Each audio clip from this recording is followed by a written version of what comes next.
This is Tyrese Halliburton, and you're listening to Setting the Pace. All right, everybody, welcome back to another episode of Setting the Pace. This is your boy, Mike Facci here with your go-to podcast, but I am joined by friend of the show, for the host of the Fear The Fro podcast, Bob Schmidt. Bob, what's going on?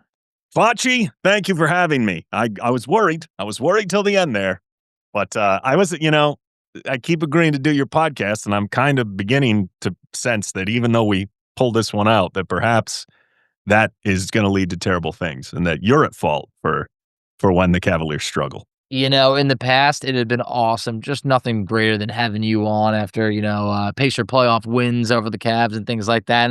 And this was nearly one where, like, you got to understand, Bob, we're at rock bottom now of a franchise.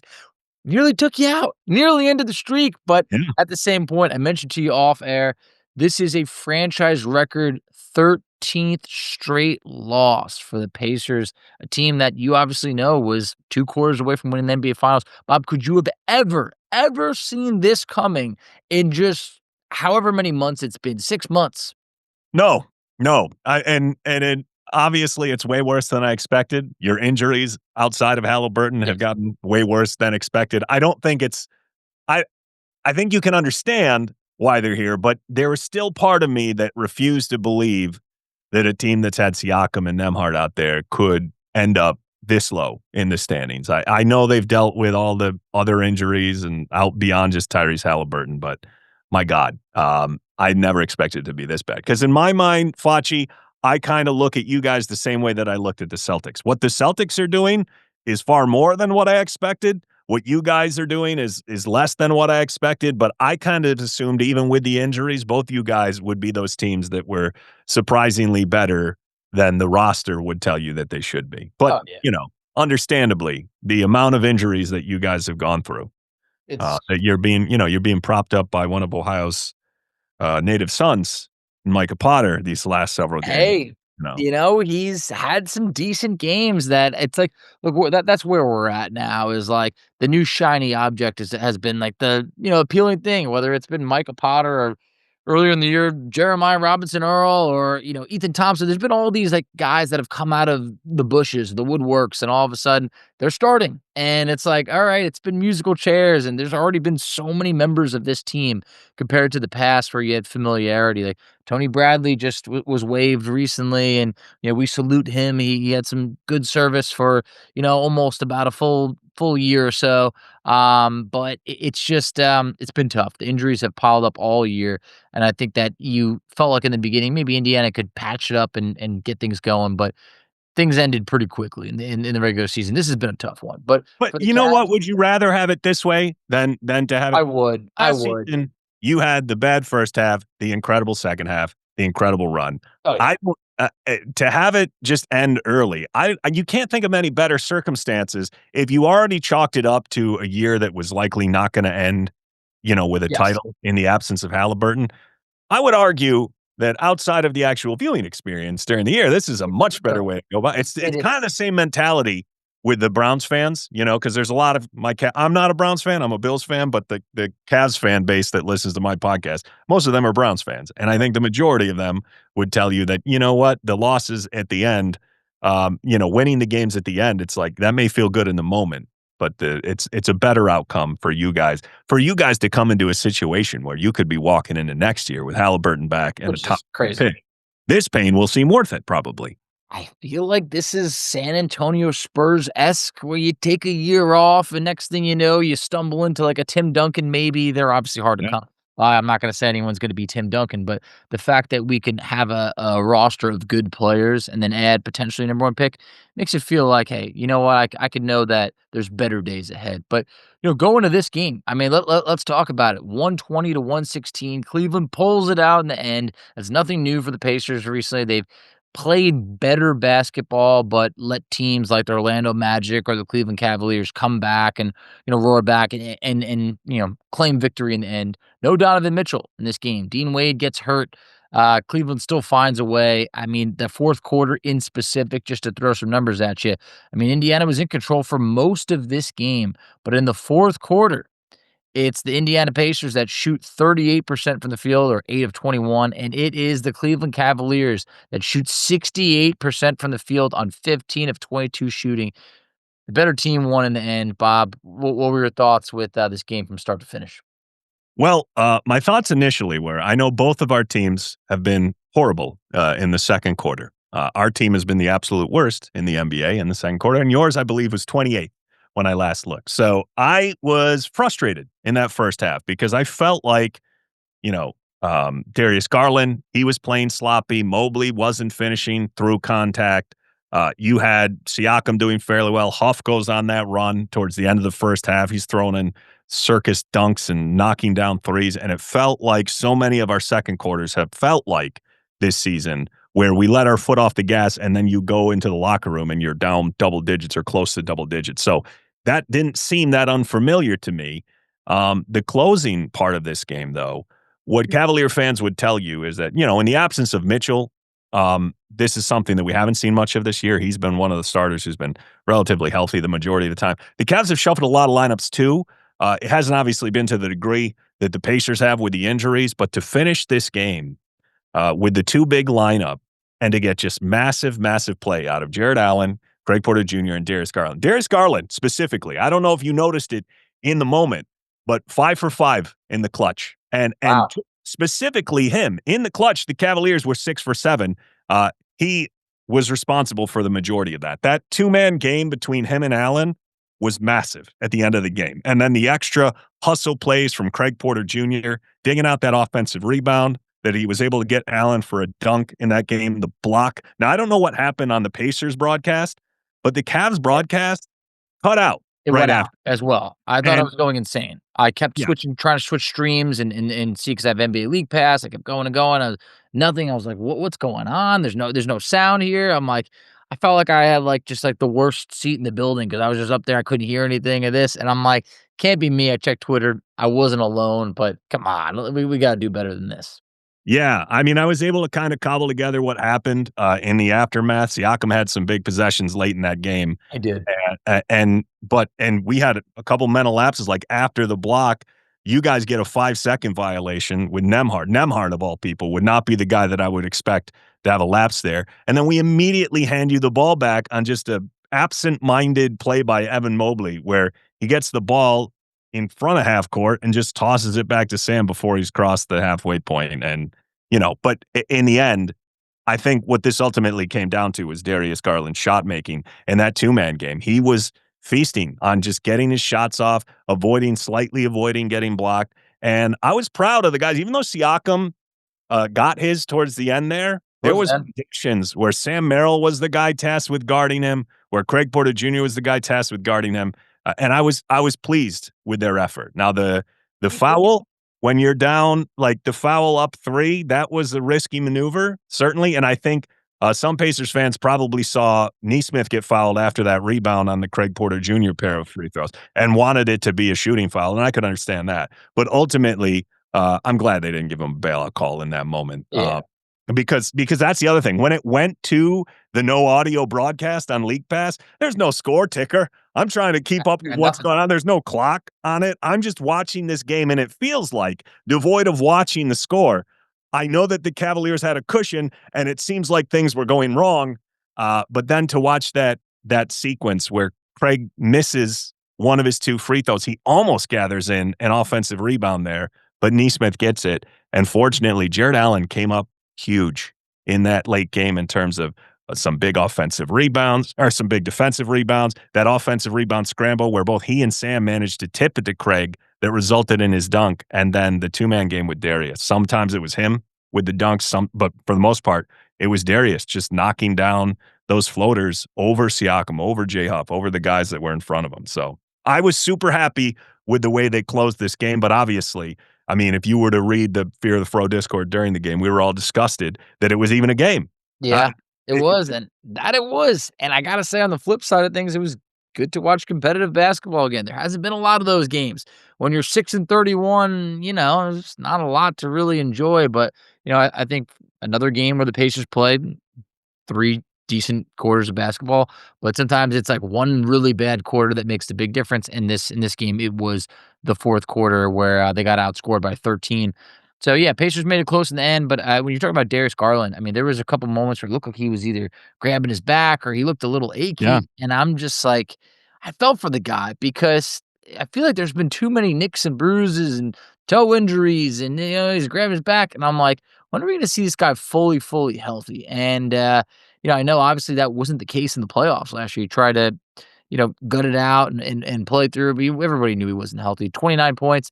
I just looked at it. It's the second most he scored this season. You knew he needed to step up with Donovan Mitchell out. That's exactly what he did. 14 to 23 from the field. You mentioned 5 of 5, in the clutch.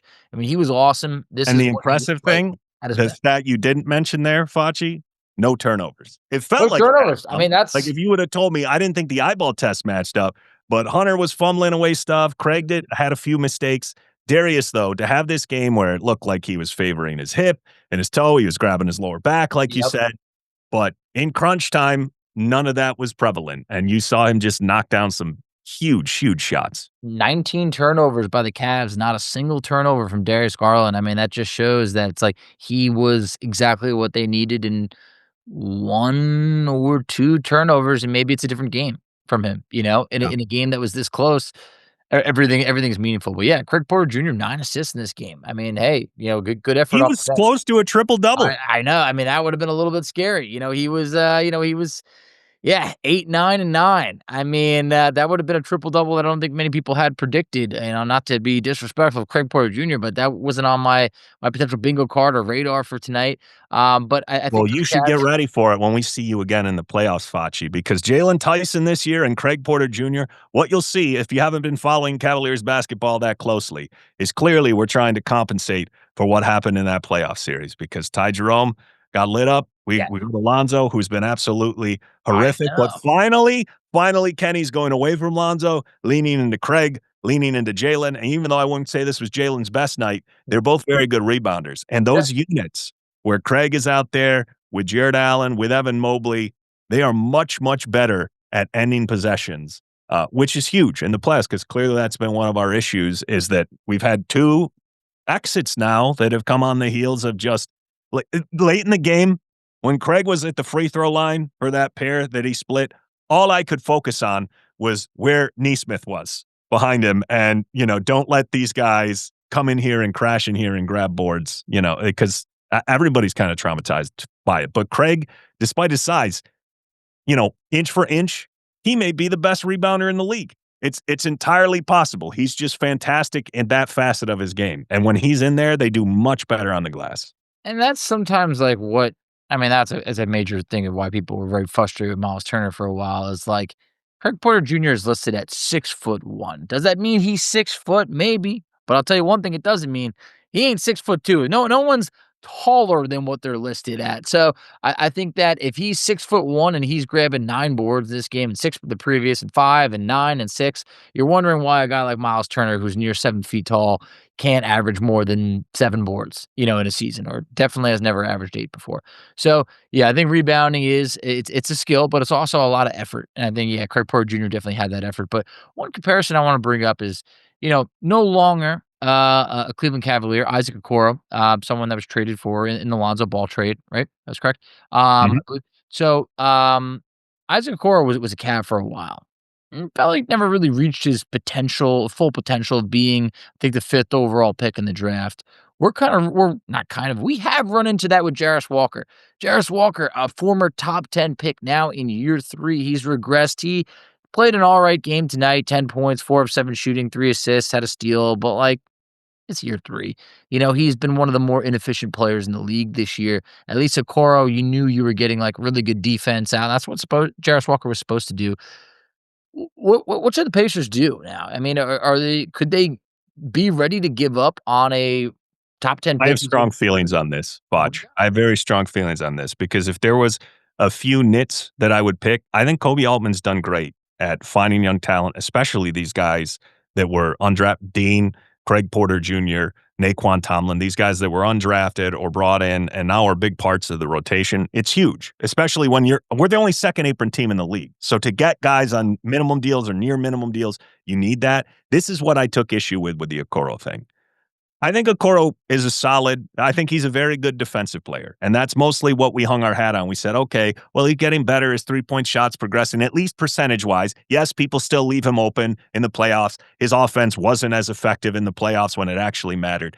But what I didn't like about what the Cavs did, and to be honest with you, a little bit, I feel this way about the Obi Toppin situation is, I think in this new apron landscape, guys that you have restricted free agency rights over, if they're in that middle range of player, you have to flex your rights. You have to leverage it because we're in this world now where, and the Pacers, especially of all teams, a team that does not like to pay the tax, a team that you could say that contributed to why Miles Turner isn't there anymore. But the idea that you go out and you give guys something without them being able to generate that interest on the outside market, I think is a practice that teams need to do less of because I don't think Isaac, he was signed so late in the very late. Yes. Left out. I don't think there was a team who could have go out there and give him $11 million a season.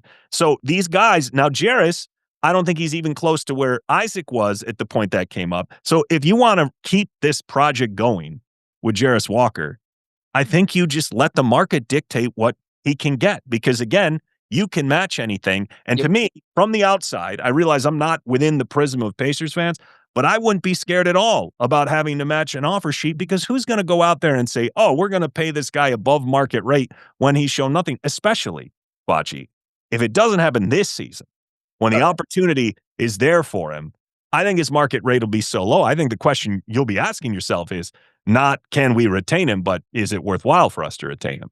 And I don't even think it's so much about retaining. I think it's so much like, do you try and almost punt on him while he still has potential value? But do other people see it that way? I don't think so. And that's what Alex and I have gone through in this. And I've like tried to be like, he's throwing out some names and I'm like, oh man, is that where we're at from a former top 10 pick? Like you want to just give him up for, just some guy off the bench that has like a low, is like, is this where we're at? You'd almost like, you don't want to say you'd rather run this ship to the ground or anything like that than trade him for peanuts. But you know what this is for me? This is Lonzo Ball for Haywood Highsmith. That's the point I'm at, where you're like, I realize this is a low point. The question you have to ask yourself is, can Jarris bring something back that you think fits the positional needs of this team as you perceive it to what it'll be when it's healthy, or is it just the situation where you're like, okay, let's get back anything that isn't a more immediate need for us. Like the fact that you guys have this situation at center, maybe you're bringing back a player who doesn't have the potential of Walker, but is just a better fit in the short term. And you have the rights to push forward. Like maybe that's the way you go with it.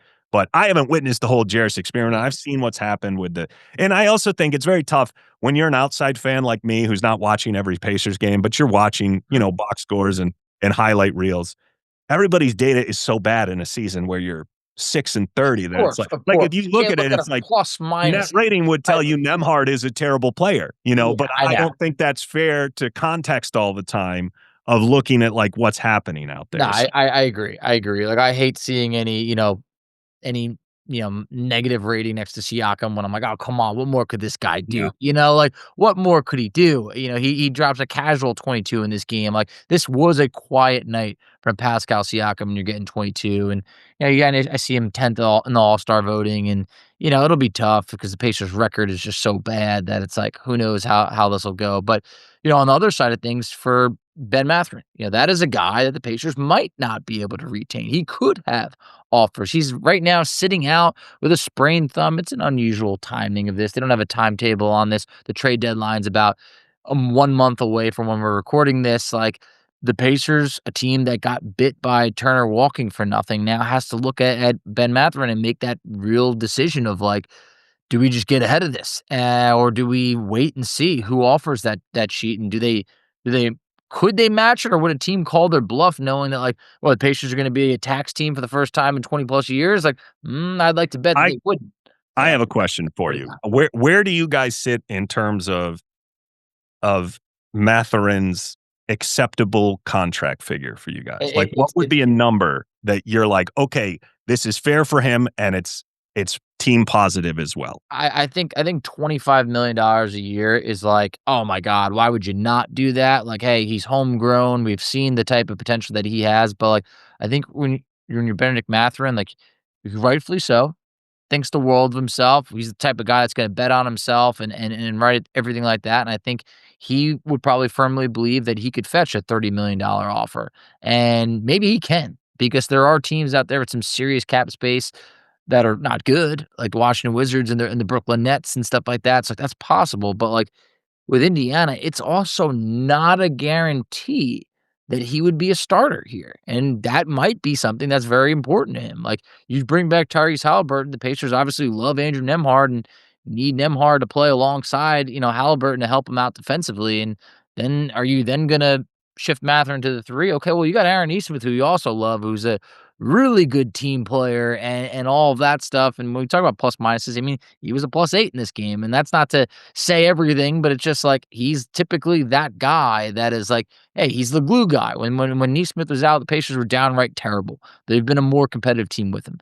So I think there's certain things that's like the writing on the wall to me has seemed that the Pacers and Mathurin have never been close to coming to any sort of agreement. And I think we're now down to the final 30 plus days potentially of like, you got to make that decision. Well, and Now, here's the other thing I would say, Foch, is I think outside teams will look at what played out with Miles Turner and just the general aversion to being a tax team by the Pacers. And while I don't think you don't see offer sheets, like that's one of the yeah, things we talked about it on the pod a lot last year about how teams just don't utilize that mechanism. In the past, like 4 or 5 years, there was a total of like 4 offer sheets league wide, and only one of them, I believe, was successful. So this idea that somebody's going to do it is somewhat unlikely. But if I'm an outside team and I'm trying to decide, okay, which restricted free agent, like I know Duran has one. I know yep, Ivy has one coming up. They didn't get extensions. I would be much more likely to throw just reasonable, what I think is fair market money at Mathurin and gamble on the idea that the Pacers are going to say, you know what, like what you just pointed out. We have Nesmith, we have Nembhard, we have Halliburton back. We're going to have a top whatever, yeah, 6 probably. If that's the case, I would take the chance that that might be a guy that you could actually successfully pull off an offer sheet for. And the other thing to point out is the unrestricted free agency crop next year is so weak in the summer, this upcoming summer, that it may behoove teams yeah. to go out and do the pre-agency thing and get a guy like a Mathurin or a Kobe White or some of those guys where they may be a more viable option than throwing a bunch of money at a guy who's at the end of his career arc, Mhm. as opposed to Mathurin, who's, still Yeah. very, very early. Oh yeah. So it's a really tough, like, that has been the big question amongst Pacer Nation as time ticks down of just like, you're now under 30 days to really make this type of decision. And like, the sample size this year has been tough. He started out unbelievably on fire, gets hurt, he's got a foot injury, and then, comes back, isn't shooting the ball as well. And then say he's got a thumb injury, the team's not performing well. You don't have Tyrese Halliburton out there to be able to judge how they fit together, because the fit's been a little bit wonky in the past. And I think that you didn't really get to answer any of those questions. So I think that's kind of been a little bit of the drama that we're yet to find out. But if you are the Pacers and you're not going anywhere anytime soon this year, you're 6-31, and the deadline is approaching, and you made sure that you didn't guarantee Tony Bradley's contract to save a few bucks. And now you're starting to look at this of like, do you look to be sellers, or is this your opportunity to maybe potentially be a buyer? And we've heard that Michael Scotto, a friend of the show from Hoops Hype, mentioned today that the Pacers are interested in Zubac and Yves Missy, and there's a few other centers out there, Walker Kessler and Daniel Gafford. Like, these are names that Alex and I have brought up, and these are centers that could help them. And I think even Vucevic was in that category, like guys that aren't really all stars. Zubac is a really good player, but like, they could make a move now and leverage a Benedict Mathurin and maybe a Jarris Walker, guys that are younger that maybe you're not going to keep long term to be able to find that guy. Is that the route that you would go, or would you say, hey, you know what, in a season that's not going anywhere, maybe you just kind of ride it out and kind of complete the tank? I would It depends on the guy. I think it's situational. Like Zubac is a guy who I would love as a long-term fit. I don't think you can bring in anybody who you don't think is going to be a viable starting caliber center. Now, I could see the benefit of bringing in guys like Yves Missi, fantastic for what you would need him for. For as good as Huff has been, rebounding is not the strength of really either of your bigs in a way where, yeah, if you could get a flyer on a cheap guy where it's like, okay, you get his bird rights, even in a Vooch situation, while that one doesn't really appeal to me as much, I guess if your logic is, well, he's a placeholder where, I mean, he plays that stretch big style that Indiana takes advantage of so well. I would be much more interested, though, in, I see these rumors about, oh, Boston could be in on Zubac. I'm like, oh, God, no, don't do that. I know. Because he's one of those guys who, the thing I'll say about Gafford and Zubac is, if those guys are going to be shopped, I don't view them as just like, well, this is the best we could do. They're on very positive contracts for their level of ability. And it's the type of thing where the only reason the Clippers would be getting off of him is because the rest of their team is so old that they know they're going to waste the majority of his prime. You guys are loading up for potentially a return to contention next season. He makes all the sense in the world for you. Does. And in regards to Gafford, Dallas has its issues with the salary stuff. Maybe they don't look to shop him if an AD deal or something comes together. But again, this is a guy who I believe has 3 more seasons where he's making around 18 mil per. Exactly. That is a very solid value deal for a pivot and for a team that is very cost conscious because Nesmith is going to be up before you know it. They extended him. They did. So he's got a fresh. Okay. Well, what's his new average annual value? $20 million. Okay. So, yeah. Oh, well, yeah. Okay. Then see, even that piece of information that somehow I just did not. That's all right. I think that was their decision between Mather and Nesmith. It's going to be really hard to pay both. And I think when they looked at. I would lean Nesmith too. Because he just, I mean, that guy sunk us in the playoffs. Like as much as I directed all my hate towards Matherin, Nesmith had those moments where you're just, okay, like you said, he's the ultimate, collective player where you plug him in and just all the different things he does on the ball. He rises the tide for everybody. Think about it just against Cleveland. I mean, what about the putback dunk? Let's talk about today, Fox. Yeah, I know. I mean, look, they're taking the charge on Donovan Mitchell. I mean, they took the will out of Donovan Mitchell right there. I watched the will fade out of him. But anyway, let's talk about this Cleveland. 21-17. Oh, God, I don't know what your record was last year. Hasn't been great. It was well, considering we started 15-0, it was magical. We were not. We had already lost more games by the end of the calendar year than we had by like the middle of March. Crazy. But there's still a lot of time. And we were immaculately healthy last year. Yes. It was the perfect start to this. It was too good of a start that had people just say, well, let's just see how they finish. It was like kind of like one of those where it was like, it doesn't matter what you do early on, but the start was so impressive that it's like, all right, let's see what happens. And then it's a long season in the NBA. The Pacers played over 100 games last year. But you look at Cleveland right now. I'm looking at on ESPN, man, they have him in the 7th spot, but like they just played more games than Miami, who's above them, and they played more games. I'm not too worried about that. Foch, let me tell you what concerns me. It's not really the team. Like we lost to Detroit on a game where Cade has been, I believe, he's shot 10 of 36 against us this year. We just lost to Detroit because Danish Jenkins scored 21 points in the second quarter and knocked down every single three-pointer he took. He scored 4 points the rest of the game. They dropped 47 points on us. Now we lose that game by 4 points. A game where Darius Garland was 0 of 7 from outside the arc. A game where still we competed with that team, and the next night on a back-to-back, the Pistons beat the Knicks by like 30 points. Christmas Day, Mitchell Robinson rips our hearts out in the fourth quarter. Like, I'm heartened by the fact that the Knicks game was winnable. I really feel like we should have won the Detroit game. Those are the teams that everybody puts up there. Now, Boston embarrassed us a bit, admittedly, but I feel good about the Cavs' ability to go toe-to-toe with teams, assuming they're mostly healthy. The thing I find concerning is I think Kenny's been a little slow to adapt to the fact that the results that we're seeing on the court are telling him, they're screaming at him, play bigs or big leaning guys.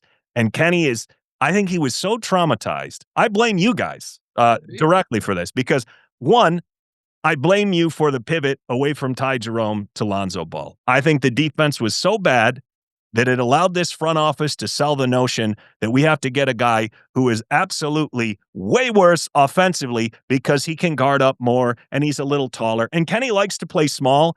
I think in his mind, these units where it was DeAndre Hunter and Lonzo Ball, who have both been very bad throughout the majority of this season, well, we're going to lean into this. Evan will get more small ball center. And he's resisted what have been the most positive lineups we have, which still, regardless of how that series ended against the Pacers, it's Jared Allen, Evan Mobley, Darius Garland, Donovan Mitchell. And even this year, Naquan Tomlin, outside of Donovan Mitchell, he has the best net rating on the team. When we play physicality and big man leaning skills, and those guys on this roster are Jared Allen, Evan Mobley, Naquan Tomlin, Dean Wade, Craig Porter Jr., Jalen Tyson.